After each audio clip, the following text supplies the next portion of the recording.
Hello दोस्तों। मैं मनोज कुमार आज आप लोगों के साथ में एक महत्वपूर्ण सूचना मैं साझा करना चाहता हूं। और ये वीडियो जो मैं आप लोगों के साथ शेयर कर रहा हूं वो बहुत इम्पोर्टेंट है, क्योंकि यूपीएससी सिविल सर्विसेज ने इस बार 2026 में सिविल सेवा आवंटन के जो नियम हैं उनको बड़े स्तर पर बदल दिया है।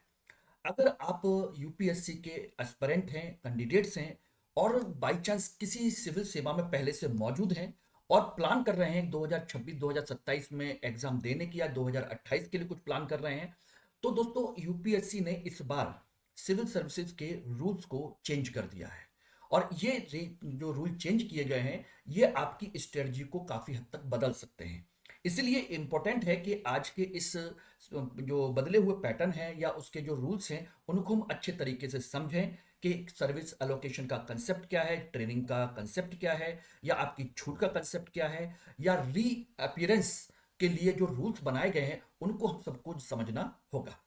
तो चलिए बिना किसी देर के हम इस नियम बदले हुए जो नियम हैं उन सबको समझने की कोशिश करते हैं। चलिए देखिए दोस्तों, सबसे पहले अगर हम चर्चा करें तो इसमें एक सबसे बड़ा जो रूल है वो है आपका सर्विसेज होर्डिंग का।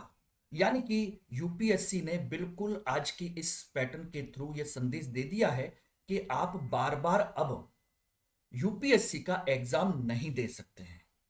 यानी कि सर्विस ज्वाइन करने के बाद यूपीएससी ने इस पर अब सख्त रोक लगाने का कंसेप्ट अपना लिया है, सख्त रोक लगाने की आदेश जारी कर दिए हैं। और ये काफी शॉकिंग है अगर आप ज्वाइन कर चुके हैं तो, क्योंकि अब बार बार आप अपीयर नहीं हो सकते। इसका मुख्य उद्देश्य दोस्तों यह है कि गंभीर अधिकारियों का चयन किया जाए और अनंत प्रयास का जो प्रक्रिया चलती थी, छात्र देते रहते थे अपना प्रमोशन के लिए, अपनी रैंक इंप्रूव करने के लिए, वो सारी चीजें इस बार अंत करने का निर्णय ले लिया है यूपीएससी ने। बात समझ गए? इसका मतलब है कि अगर आप सर्विस में सेलेक्ट हो चुके हैं तो आपके लिए दरवाजे बहुत लिमिटेड हो चुके हैं या आपके लिए बंद हो चुके हैं। सबसे पहला जो नियम है इसमें आप आते हैं सबसे पहले, अगर आप आईएएस और आईएफएस की पोस्ट पर पहले से सेलेक्ट हो चुके हैं, आईएएस और आईएफएस की पोस्ट पर सेलेक्ट हो चुके हैं और चाह रहे हैं कि 2026 में अपीयर होने के लिए, तो दोस्तों ध्यान रखिएगा, अब आप अपीयर नहीं हो सकते हैं। नेवर। 2000 अगर पहले सेलेक्टेड हैं आईएएस और आईएफएस फॉरेन सर्विस, समझ लीजिएगा, तो आप इसमें सेलेक्ट नहीं हो सकते। और यदि 2026 के बाद अपॉइंटमेंट मिलता है तो आपको मेंस लिखने का भी मौका नहीं मिलेगा। यानी कि आईएएस आईएफएस होते हुए अब आपको 2026 के बारे में सोचना बंद कर देना चाहिए पूरी तरीके से। बात समझ गए ना? तो इस बात को आप समझ लीजिएगा। दूसरा, अगर आप पहले से आईपीएस अधिकारी के तौर पर नियुक्त हो चुके हैं, समझ लीजिएगा, तो आप इसमें अपीयर कर सकते हैं लेकिन दोबारा आईपीएस के पद को ऑप्ट नहीं कर सकते। यानी कि आईपीएस थे लेकिन एग्जाम दे सकते हो इस बार 2026 में, लेकिन आपको आईपीएस को ऑप्ट करने का मौका नहीं मिलेगा। ध्यान रखिएगा, केवल बेहतर सर्विस के लिए प्रयास कर सकते हो, ग्रुप ए की, आईएफएस के लिए, आईएएस के लिए, लेकिन आईपीएस के लिए आप अब बंद हो चुके हैं, आपका रास्ता बंद हो चुका है। ये ध्यान रखिएगा। तो ये एक बहुत इंपॉर्टेंट बात है जो आपको समझनी चाहिए और अच्छे तरीके से समझ लेनी चाहिए। ओके दोस्तों, तो ये बात क्लियर हो गई ना? तो अब इसके आगे अगर हम देखें और क्या क्या बदलाव किए हैं तो उसको भी हम लोग देखने की कोशिश करते हैं। नंबर 3, 2026 की शर्त, ज्वाइन करो या बाहर जाओ। अगर 2026 में आपने एग्जाम दिया और आपको सर्विस मिल गई और आपने अगर ट्रेनिंग नहीं की है या एग्जाम्पशन नहीं लिया है, आपने वहां से परमिशन नहीं ली है छूट लेने की, तो आपको 2026 की सर्विस अलोकेशन रद्द कर दी जाएगी। यानी कि सीधा या तो ज्वाइन करिए, नहीं तो आप बाहर जा सकते हैं। यानी कि आपका जो अलोकेशन है वो रद्द कर दिया जाएगा। यानी कि 2026 में सेलेक्ट होने के बाद 2027 में आप एग्जाम देने की कोशिश कर रहे हैं और आपने ट्रेनिंग नहीं की है या ज्वाइन नहीं करते हैं, एग्जाम्शन नहीं ली है, तो आपका ये 2026 आपके लिए बंद हो जाएगा। Okay, clear? समझ में आ गया? ये सारी चीजें हैं। और इसके बाद दूसरी चीज, 2027 में सुधार करने का मौका।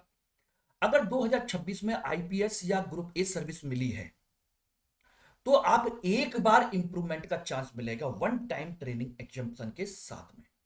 यानी कि 2026 का एग्जाम देने जा रहे हो और उसमें आईपीएस और ग्रुप ए सर्विस मिल गई है और आईएएस और आईएफएस मिल गया है, तो आप दे ही नहीं सकते। और आईपीएस या उससे नीचे की कोई सर्विस मिली है तो केवल एक चांस रह गया है आपके लिए, 2027 में स्पेशल अटेम्प्ट दे सकते हो। 2027 के लिए अगर 2026 जो एग्जाम देने जा रहे हैं और उनको आईएएस या आईएफएस मिला है तो कोई चांस नहीं है, आईपीएस या उससे नीचे का है तो केवल एक चांस मिलेगा इंप्रूवमेंट का। अब होता है तो ठीक है, नहीं होता है तो ठीक है।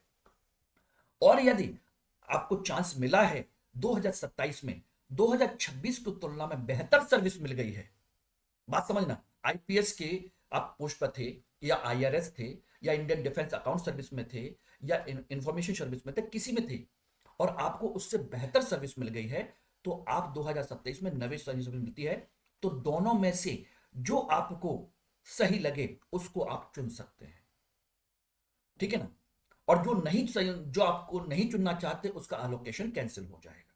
यानी कि दोनों में से किसी एक को चुनना होगा, आइदर ये और ये ध्यान रखिएगा।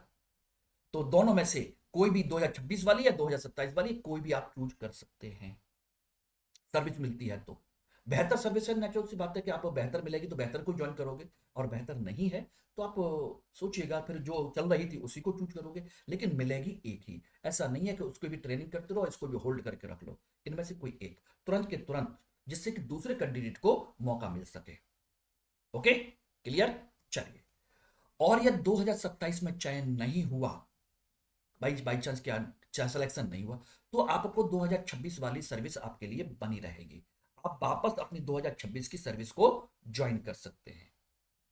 आपको कुछ प्रॉब्लम क्रिएट करने की जरूरत नहीं है, ना आपके लिए कोई प्रॉब्लम होगी। तो ध्यान रखिएगा, इंप्रूवमेंट में सिलेक्शन होता है तो बेस्ट चॉइस कर लीजिए, सिलेक्शन नहीं होता है तो 2026 वाली आपके लिए है ही।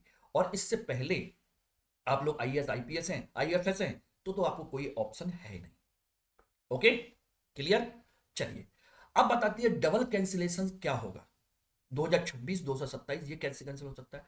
2026 में आपने सिलेक्शन ले लिया, सर्विस ले ली, 2027 में इंप्रूवमेंट किया, सर्विस चुन ली, और फाइनल चूजन सर्विस की ट्रेनिंग ज्वाइन नहीं की, तो उस कंडीशन में दोनों कैंसिल हो जाएगी। यानी कि आपको क्या करना होगा? ट्रेनिंग ज्वाइन करनी ही होगी। ये ध्यान रखना, अगर दोनों में से किसी की ट्रेनिंग आपने ज्वाइन नहीं की तो आपकी दोनों पोस्ट कैंसिल हो जाएंगी। यानी कि ट्रेनिंग से भागना अब कैरियर को खत्म कर सकता है। अब तक बहुत सारे छात्र क्या थे कि ट्रेनिंग को होल्ड कर देते थे, इंप्रूवमेंट कर लें फिर एक के साथ ही जाएंगे, लेकिन अब ऐसा नहीं है। इसकी वजह से बहुत सारे छात्रों का भविष्य अंधकार में आ जाता था, वेटिंग लिस्ट में रह जाते थे, उनका सिलेक्शन नहीं होता था, एक दो नंबर से वो पीछे लटके रहते थे, और ये लोग बार बार चेंज कर लेते थे, तो उनकी वजह से वे प्रॉब्लम आती थी। और जो आप पहले से ज्वाइन कर चुके हो वहां भी पोस्ट खाली करनी पड़ जाती थी, तो ये बड़ी समस्या होती थी। इस वजह से ये सारी चीजें हुई हैं। और 2028 में, 2026 हमने क्लियर कर लिया, 2027 क्लियर कर लिया, अब 2028 में, 2028 का कंसेप्ट ये है कि आपने 2027 में आपने वन टाइम इंप्रूवमेंट यूज कर लिया है, तो 2028 और उसके बाद अब आप एग्जाम नहीं दे सकते जब तक कि आप अपनी मौजूदा सर्विस से रिजाइन नहीं कर देते। तो 2028 के लिए आपको अपनी पोस्ट से रिजाइन करना होगा, जो भी सर्विस आपको अलोकेट हुई है।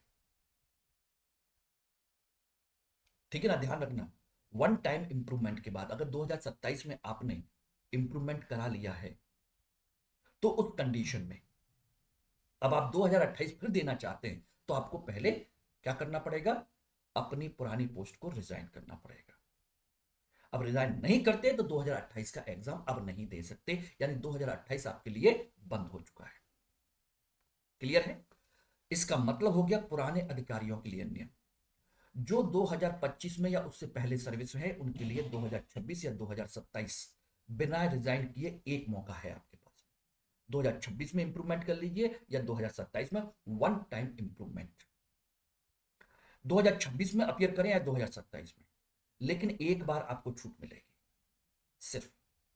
आई थिंक ये सारी चीजें क्लियर हो गई होंगी। इसका मतलब सिंपल सा आप समझ लीजिएगा, आप आईएएस आईएफएस हैं तो 2026 में आपके लिए कोई अटेम्प्ट नहीं है। इंप्रूवमेंट का चांस आपके लिए कुछ नहीं है, क्योंकि अब भाई इससे ज्यादा इंप्रूवमेंट आप क्या लोगे। आईपीएस हैं तो 2026 में आपको एक अटेम्प्ट मिल जाएगा। उसके लिए आपको उससे ऊपर वाली पोस्ट को ज्वाइन करना होगा। आईपीएस को आप ऑप्ट नहीं कर सकते। ग्रुप ए की सर्विस है तो आप 2026 का अटेम्प्ट दे सकते हो और 2027 में भी आप दे सकते हो इंप्रूवमेंट के लिए वन टाइम। ओके, क्लियर है। तो कुल मिलाकर के सिलेक्शन इज बाइंडिंग। 2026 में कोई भी सर्विस सोच समझ करके चुने। और बैकअप का विकल्प अब महंगा पड़ेगा कि बैकअप लेके चलेंगे, ट्रेनिंग नहीं जाएंगे तो प्रॉब्लम है, 2027 में दे लेंगे तो प्रॉब्लम है, और 2028 के बाद तो समझो रिस्क बहुत ज्यादा है। जॉब सिक्योरिटी या न्यू अटेम्प्ट, आपको रिजाइन करना ही होगा। रेजिग्नेशन रिस्क आ जाएगा। इसका मतलब है अब इंप्रूवमेंट की जगह पहले अटेम्प्ट को ही बेस्ट अटेम्प्ट के तौर पर आपको देना होगा, और यही करना चाहिए। एक अटेम्प्ट दो और बेहतर तरीके से दो। इंप्रूवमेंट के चांस कितने मिलेंगे अब आप समझ लीजिएगा। तो ये है। तो आईएएस और आईएफएस वालों के लिए दरवाजे बंद हो चुके हैं। आईपीएस ग्रुप ए की सर्विसेज के लिए इंप्रूवमेंट का केवल एक मौका है, और 2027 के बाद बिना रिजाइन किए यूपीएससी देना लगभग असंभव हो गया।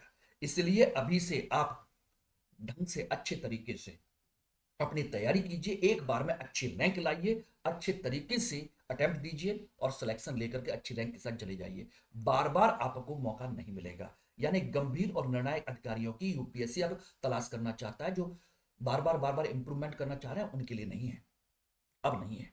ठीक है ना। तो इसी तरह की चीजों के लिए अगर आप मेरे साथ जुड़ना चाहते हैं तो मेरे टेलीग्राम को @मनोज कुमार की हिस्ट्री के तौर पर इसको सर्च कीजिए और आपको टेलीग्राम चैनल मेरा मिल जाएगा, उसको ज्वाइन कर लीजिए। सभी तरह के वीडियो आपको वहां पर मिलते रहेंगे।